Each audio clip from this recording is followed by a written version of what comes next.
39টি দেশ এবং একটি শিরোপা।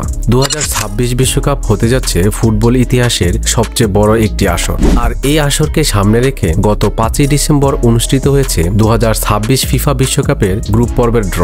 গ্রুপ পর্ব তো কেবল ট্রেলার মাত্র, আসল সিনেমা তো শুরু হবে নকআউট স্টেজে। আজ আমরা 2026 বিশ্বকাপের ড্র এবং ফিকচারের এমন কিছু সমীকরণ নিয়ে কথা বলবো যা শুনলে আপনিও অবাক হবেন। যদি বিশ্বকাপের সব বড় দলগুলো কোনো অঘটন ছাড়াই গ্রুপ চ্যাম্পিয়ন হয়ে গ্রুপ পর্ব পার করে, তাহলে নকআউট পর্বে আমাদের জন্য অপেক্ষা করছে বড় এক ধামাকা। এমনকি কোয়ার্টার ফাইনালে দেখা হতে পারে ফুটবল ইতিহাসের সবচেয়ে বড় প্রতিদ্বন্দ্বী মেসি এবং রোনালদোর। ব্রাজিল, আর্জেন্টিনা, জার্মানি কিংবা ইংল্যান্ডের সামনে কি বাধা অপেক্ষা করছে, চলুন নকআউট পর্বের পুরো রাস্তাটা সহজ করে দেখে নেওয়া যাক। শুরুতেই তাকানো যাক ইউরোপিয়ান জায়ান্টদের দিকে।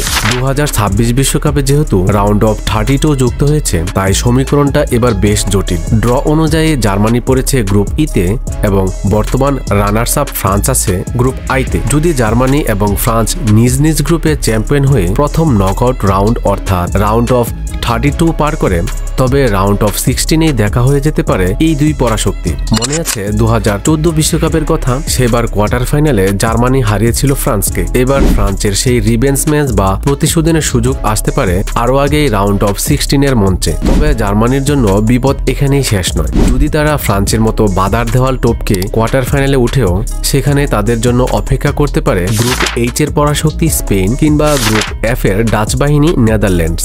অর্থাৎ ফাইনালে যেতে হলে জার্মানিকে একের পর এক জায়ান্ট দলের বিশাল আগুনের নদী পার করতে হবে। এবার আসছি সেই অংশে যার জন্য পুরো বিশ্বের ফুটবল ভক্তরা অপেক্ষা করে আছে। ড্রয়ের অন্য পাশের সমীকরণটি যেন রূপকথাকেও হার মানায়। ড্র অনুযায়ী বিশ্ব চ্যাম্পিয়ন আর্জেন্টিনা পড়েছে গ্রুপ জেতে এবং ক্রিস্টিয়ানো রোনালদোর গ্রুপ আছে ঠিক তার পরের গ্রুপ অর্থাৎ গ্রুপ কেতে। সমীকরণ বলছে যদি এই দুই দল নিজ নিজ গ্রুপে চ্যাম্পিয়ন হয় এবং নকআউটের প্রথম দুই ধাপ অর্থাৎ রাউন্ড অফ 32 এবং রাউন্ড অফ 16 যদি সফলভাবে পার করতে পারে, তবে কোয়ার্টার ফাইনালে মুখোমুখি হবে আর্জেন্টিনা ও পর্তুগাল। হ্যাঁ, ঠিকই শুনেছেন, ফুটবল ইতিহাসের সবচেয়ে বড় প্রতিদ্বন্দ্বী মেসি ও রোনালদো মুখোমুখি হবে কোয়ার্টার ফাইনালে। দুজনেরই সম্ভবত এটাই শেষ বিশ্বকাপ। আর বিদায় বেলায় যদি এই দুই মহাতারকা একে অপরের মুখোমুখি হন, তবে সেটা হবে ফুটবল ইতিহাসের অন্যতম সেরা একটি ম্যাচ। কিন্তু প্রশ্ন হলো, তারা কি পারবেন গ্রুপ পর্ব আর নকআউটের কঠিন সব অঘটন এড়িয়ে এই স্বপ্নের ম্যাচে পৌঁছাতে? এবার একটু অন্যদিকে নজর দেওয়া যাক। ড্র অনুযায়ী সেলেসাও বাহিনী অর্থাৎ ব্রাজিল রয়েছে গ্রুপ সিতে। নেইমার, ভিনিসিয়াসরা যদি তাদের চেনা সাম্বা ছন্দে খেলে গ্রুপ চ্যাম্পিয়ন হয়ে নকআউট পর্বে পা রাখে, তাহলে তাদের সামনে অপেক্ষা করছে এক রাজকীয় পথ। তবে আসল খেলাটা জমবে সেমিফাইনালে। কিন্তু কেন, তা জানতে হলে আপনাদের নজর রাখতে হবে একদম শেষের দিকের গ্রুপটার দিকে। তা হলো গ্রুপ এল, যেখানে রয়েছে হ্যারি কেনের শক্তিশালী ইংল্যান্ড। সমীকরণ বলছে যদি ব্রাজিল এবং ইংল্যান্ড নিজ নিজ গ্রুপে সেরা হয়ে নকআউটের বাধাগুলো টপকাতে পারে, তবে টুর্নামেন্টের একেবারে শেষ ধাপে অর্থাৎ সেমিফাইনালে দেখা হয়ে যেতে পারে ব্রাজিল ও ইংল্যান্ডের।